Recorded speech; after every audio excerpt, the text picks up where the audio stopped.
Hai, Chandra Swordes, dan pada video kali ini saya mau share tentang 3 pelajaran saya selama saya bekerja menjadi konsultan selama setahun ini.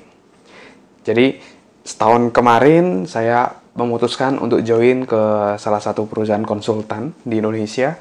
Dan kenapa saya masuk ke perusahaan konsultan? Karena saya merasa saya akan belajar lebih banyak dan mendapatkan pengalaman berharga ketika saya bisa menghandle berbagai perusahaan dengan berbagai macam proyek dan bertemu, bekerja sama dengan berbagai macam orang juga tentunya. Dan selama setahun ini saya banyak banget dapat pembelajaran. Dan pada video kali ini saya mau share ada 3 pelajaran utama yang saya dapatin yang mungkin bisa bermanfaat untuk Anda yang mau jadi konsultan juga. Dan selama jadi konsultan, saya berfokus terutama di HR ya, di human resource, dari restruktur organisasi, lalu ada job analysis, job evaluation, talent management, lalu juga terkait employee engagement, dan berbagai macam proyek lainnya. Dan dari setahun ini, pelajaran pertama yang saya dapetin adalah sebagai konsultan kita harus bisa memanage diri kita dengan baik.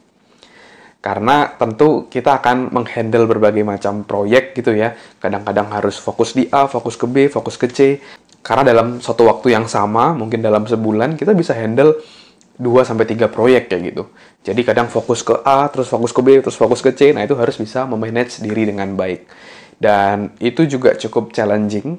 Karena kadang kita kan juga ada rasa, aduh, udah capek banget nih, pengen istirahat. Tapi ternyata klien pinginnya besok pagi. Jadi mau nggak mau harus lembur sedikit untuk bisa menyelesaikan itu semua sehingga klien bisa happy. Dan itu membutuhkan manage diri dengan baik. Bagaimana kita bisa negosiasi dengan diri dengan baik bahwa oke, kita lanjut dulu sampai selesai, lalu besok pagi kita akan istirahat lebih lama. Dan kemampuan untuk bisa bernegosiasi dan manage diri tadi, mengatur waktu agar kita bisa menyelesaikan challenge yang ada, tugas yang ada, dan juga diri kita masih bisa tetap terus semangat, tetap happy, tidak terlalu memforsir diri kita sampai benar-benar habis. Nah, itu membutuhkan kemampuan manage diri yang baik.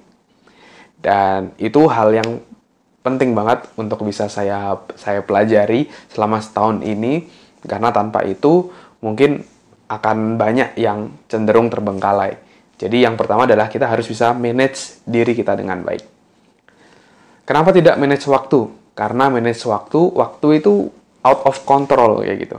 Yang bisa kita kendalikan hanya diri kita juga gitu. Apa yang mau kita, aktivitas kita mau ngapain, bagaimana kita menyusun plan, nah itu kan diri kita. Jadi bukan manage waktu, tapi manage diri kita. Bagaimana rencana kita, bagaimana emosi kita, bagaimana pikiran kita, nah itu semua termasuk dari manage diri. Lalu yang kedua adalah dari bagaimana kemampuan kita untuk bisa berkomunikasi dan negosiasi dengan orang lain. Karena sebagai konsultan kita pasti bekerja juga dengan tim internal dan juga dengan tim eksternal. Nah maksudnya, jadi ketika mengerjakan sebuah proyek, kita pasti berkomunikasi dengan tim internal untuk mendesain sebuah program, berdiskusi untuk solusi yang ada. Dan juga kita bekerja sama dengan klien. Klien itu juga pasti ada maunya seperti apa, kadang A, B, C, macam-macam, dan tipe-tipenya juga bermacam-macam. Ada yang santai, ada juga yang terlalu takut, terlalu gopoh. Tapi ini begini ya, ini begitu ya, ini begini ya, ini begitu ya. Terlalu intens juga ada. Jadi bermacam-macam. Dan hal itu membuat kita harus bisa jadi fleksibel. Cara kita berkomunikasi ke setiap klien pasti berbeda. Ke klien A beda, klien B berbeda. Tergantung dari caranya. Jadi kita harus bisa melakukan komunikasi yang fleksibel, terutama kepada klien. Karena kalau tim kan ya orangnya itu-itu aja kayak gitu kan ya. Yang berubah kan eksternal dari klien, karena bermacam-macam. Nah itu kita harus bisa fleksibel, agar komunikasi kita bisa tersampaikan dengan baik dan diterima. Dan satu lagi adalah terkait negosiasi. Jadi komunikasi dan negosiasi. Negosiasi bagaimana agar kita bisa membuat sebuah deal yang win-win ketika kita menyelesaikan proyek ini. Bukan yang penting kita iya aja agar klien win kita lose, enggak. Tapi atau sebaliknya, kita win klien lose juga enggak. Bagaimana kita agar bisa kita jadi win-win. dari konsultan bisa memberikan rekomendasi atau solusi yang oke, dan juga bisa diaplikasikan, bisa dilaksanakan dari kliennya juga. Nah, itu membutuhkan komunikasi dan negosiasi yang baik sehingga kita bisa selalu mengutamakan prinsip win-win agar dari klien dan juga dari konsultan sama-sama win. Dan yang terakhir, yang ketiga, pelajarannya adalah harus selalu upgrade diri. Maksudnya gimana? Maksudnya karena kita sebagai konsultan, kita memberikan rekomendasi, memberikan konsultasi kepada klien. Tentu kita harus terus bertumbuh, harus terus berkembang, harus terus belajar. Karena dunia ini pasti akan terus berubah, terus bertumbuh, terus berkembang. Dan ketika klien membutuhkan suatu hal, sebuah jawaban terhadap suatu case, kita bisa memberikan solusi yang cocok untuk diaplikasikan di masa sekarang ini. Karena mungkin ada agak sedikit berbeda ketika prinsip-prinsip atau ilmu-ilmu di masa lalu mungkin diterapkan di masa kini, karena pasti akan berubah. Dan juga misalnya sekarang adalah kita di era digital, sudah beda dengan masa lalu yang cenderung offline, harus ketemu. Nah, sekarang era digital. Nah, perubahan-perubahan seperti itu juga harus bisa kita komunikasikan. Dan kita harus selalu upgrade diri, selalu upgrade ilmu, sehingga saran atau rekomendasi yang kita berikan itu bisa efektif dan relate dengan apa yang dihadapi saat ini dan bisa bermanfaat untuk perusahaan.